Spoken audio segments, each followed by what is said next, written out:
भगवान का यह रास अनवरत बहुत समय तक चलता रहा, कई महीनों चला। संतों ने कहा सुनो, यह रास कहीं बाहरी स्थूलता का रास नहीं था। अगर होता तो पूरे के पूरे ब्रजमंडल में कितनी भागा दौड़ मच जाती कि हर घर की किसी की बहू, किसी की पत्नी, किसी की मां कहां गई? नहीं, हर गोपी अपने अपने स्थूल रूप में तो घरों में निवास कर रही है और सूक्ष्म रूप से अपनी आत्मा के द्वारा गोविंद के साथ रास रचा रही है। और हमारे साथ क्या होता है? हमारा ये स्थूल शरीर तो भगवान के द्वार पे होता है और मन शरीर कथा में है और आत्मा मन ये सब व्यथा में पड़े हैं। गोपियों और हम में अंतर इतना ही है कि गोपियों का शरीर घर पर है और मन भगवान के श्री चरणों में है और हमारी देह श्री चरणों में होती है और ये मन समस्त विषय वासनाओं में, बाहरी वस्तुओं में लगा रहता है। यही तो कारण है कि हम गोपी बन नहीं पाते हैं। गोपी भाव जब रख लेंगे तो अपने आप हमें जाने की आवश्यकता नहीं पड़ेगी, कृष्ण चल कर के हमारे पास आएगा। इस तरीके से भगवान लीलाएं कर रहे हैं और अनवरत जो कंस राक्षस इत्यादि भेज रहा है उनका संहार भी करते जा रहे हैं। जो बगले के रूप में आए हैं, बछड़े के रूप में आए हैं इत्यादि। और एक दिन की बात है, नारद ने देखा सब लीलाएं तो चल रही हैं, लेकिन वो लीला कब होगी जिसके लिए भगवान ने अवतार लिया है। कंस के पास गए, महाराज क्या कर रहे हो? राज्य का संचालन।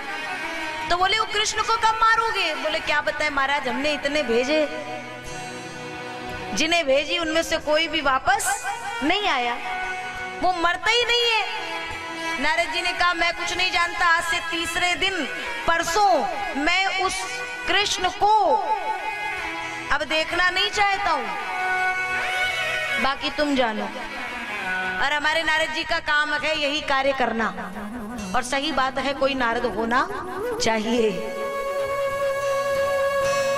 तभी तो आगे की ओर हम अग्रसर होंगे। भगवान के पास गए, प्रभु गौ माताओं की सेवा कर रहे हैं गौशाला में। नारद जी पहुंचे, प्रभु ये गैया मैया की सेवा ही करते रहेंगे अथवा तो भगवान ने कहा यही सेवा तो मुख्य है। गवाम चरणम धूलिम तू सर्व पाप प्रणाशनम। ये गौ माता के जो चरणों की धूली है समस्त पापों का नाश करने वाली है नारद, इसलिए मैं खूब सेवा करता हूँ कि जो मेरे भक्त हैं आगे चल करके जब मैं चला जाऊंगा इस धरा से तो वो मेरी ही तरह गौ माताओं की सेवा करें। नारायण जी ने कहा वो तो ठीक है सरकार, लेकिन ये कंस को कब मारोगे? बड़ा अत्याचार मचाए है, बड़ा हाहाकार मचाए है। आज से तीसरे दिन प्रभु मार दो, कर दो राम नाम सत्य। भगवान ने देखा, बोले ए नारद वहां क्या बोल के आए हो? अब तो नारद जी चरणों में गिर गए। ए सरकार आप तो सर्व अंतर्यामी हो, सब जानते हो, मतलब मेरा कोई ऐसा भाव नहीं था। प्रभु आपको कौन मार सकता है, मतलब आपने हमारे भाव तो समझ ही लिए होंगे। और भगवान ने जो ठहाका लगा के प्रभु खिलखिला करके हंसे हैं। हाँ हाँ नारद बिल्कुल आपके भाव समझ गए, आगे का कार्य आप देखिए। कंस ने सभा बुलवाई है, मेले का आयोजन कराया है, मंत्रणा बनी कि मेला देखने के बहाने कृष्ण और बलराम को बुलाया जाएगा और मल्ल युद्ध के बहाने से मार दिया जाएगा। अक्रूर जी को बुलाया गया और कहा गया आप जाइए और कृष्ण को ऐसे ऐसे लेकर के आइए। अक्रूर जी ने एक बार तो सीधे मना कर दिया,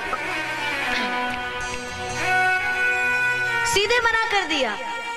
लेकिन फिर अक्रूर जी ने कहा, जिसकी मर्जी के बिना एक पत्ता तक नहीं हिल पाता है, उसको ये कंस क्या मार पाएगा। और अगर प्रभु ने मुझे बुलाया है उन्हें यहाँ लाने के लिए, तो इसमें कोई हरी इच्छा ही है, मैं जाऊंगा। और अक्रूर चले ना, रथ तैयार करने में, रथ को ले जाने के लिए उद्यत होने में हमारे श्री अक्रूर जी को बड़ा समय लग गया। और केवल इसलिए समय लगा कि जिनकी एक दृष्टि मात्र हमारी ओर हो जाए, इसके लिए अनेकानेक संत जन बड़े बड़े समय तक तपस्या करते हैं, भजन करते हैं। आज उस परमात्मा ने मुझे अपने पास तक यूं ही बुला लिया। जिन पायन के पादुक ही भरत रहे मान लाए, एते पद आज बिलो की हो, इन नैनन सन जाए।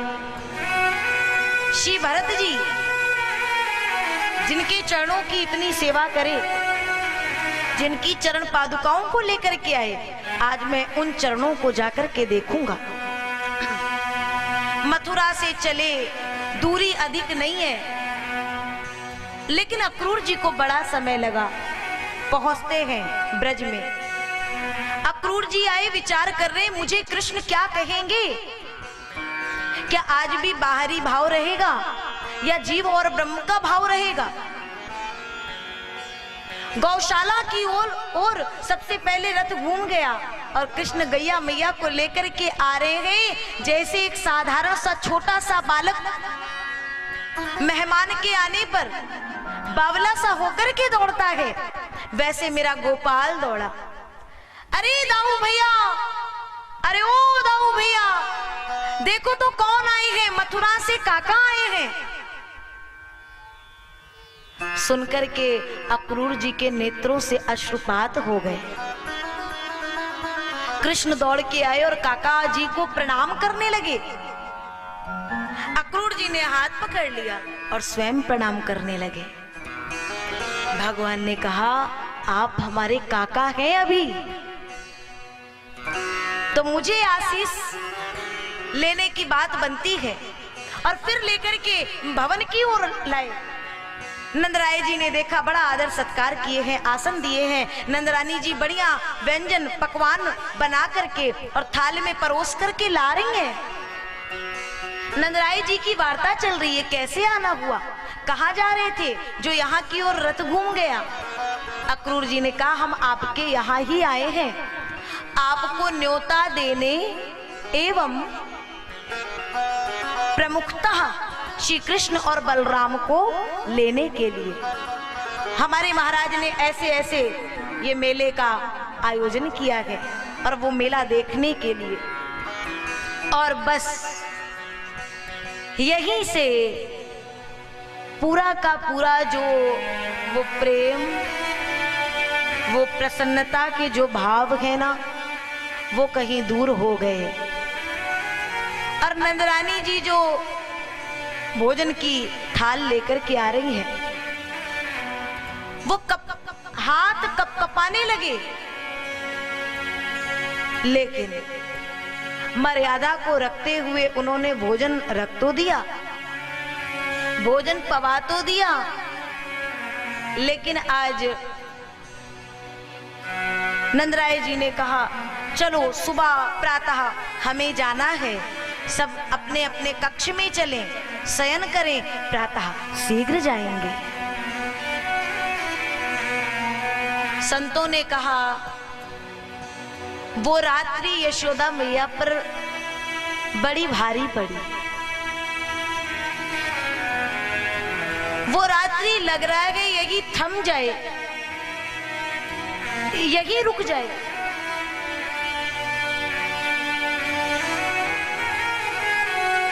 प्रातः ना हो और मेरा कृष्ण मुझे छोड़ के ना जाए।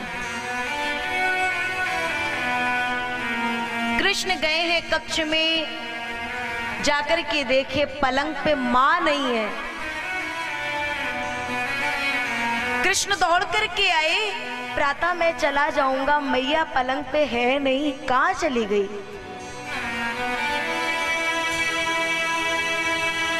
आज जाऊंगा फिर माँ की गोद कब मिलेगी?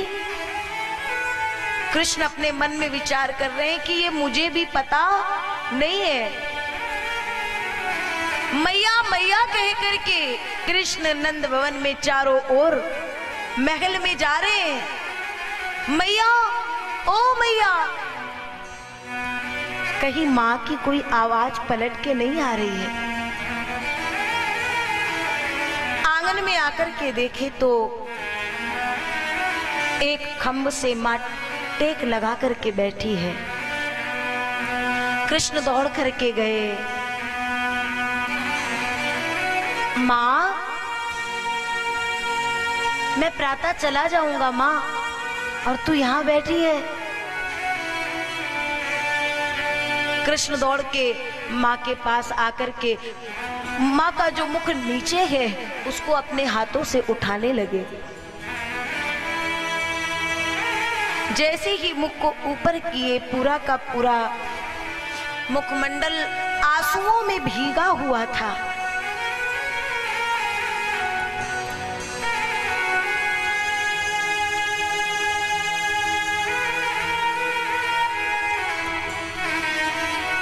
माँ ये क्या है? माँ के मुख से पहला शब्द निकला, ए कनुआ, तू प्रातः मुझे छोड़ के चला जाएगा? कृष्ण कहते तू तो ऐसे कह रही है जैसे कि मैं सदा सर्वदा के लिए जा रहा हूं, जाऊंगा और शीघ्र लौट आऊंगा। माँ कहती है, ए कृष्ण, ये तेरी माँ तेरे बिना एक पल नहीं रह पाती है, और जब तू चला जाएगा तुझे अपनी माँ की जरा सी याद नहीं आएगी। अपनी इस यशोदा मैया पे थोड़ी सी दया नहीं आ रही है कि तेरी मैया तेरे बिना कैसे रह पाएगी? मुझे छोड़ के ना जा लाल, यही रुक जाना, सबको जाने दे, सब चले जाएंगे तो लौट के आ जाएंगे, परंतु तू जाएगा तो तेरा लौटना मुझे पता नहीं। और इतना कह के मैया बड़ी जोर जोर से रोने लगी। कृष्ण ने माँ को हृदय से लगाया और कहा, माँ मैं परसों लौट के वापस आ जाऊंगा।